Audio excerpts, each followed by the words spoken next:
అయ్యా ఏమైనా ఉంటే దానం చేయండి అయ్యా. చిల్లర లేదు బాబు. గొప్పోళ్ళు మీరు చేయకపోతే ఎవరు చేస్తారయ్యా?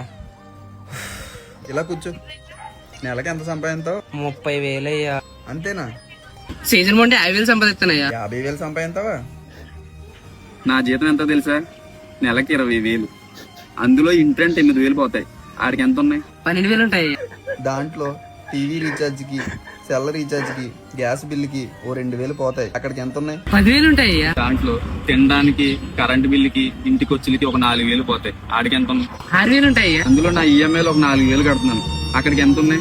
2,000 అయ్యా. అందులో నేను డైలీ ఆఫీస్కి వెళ్ళడానికి పెట్రోల్ ఖర్చు ఒక 2,000 అవుతుంది. ఇంకెంత ఉన్నాయి? ఇంకేముంటది నా బొక్క. మన ఇద్దరులో ఎవరు పేదోళ్ళు? మీరే అయ్యా. కదా నాకు ఎంతో కొంత ఇస్తే వెళ్ళి టిఫిన్ చేసి వస్తా. నేనంటే నాకంటే దరిద్రంలో ఉన్నా కదరా. టిఫిన్ దేవుడు నేను చల్లగా చూడాలయ్యా. పొద్దున్నే బేర్చుకోలు ఎక్కువైపోయారు.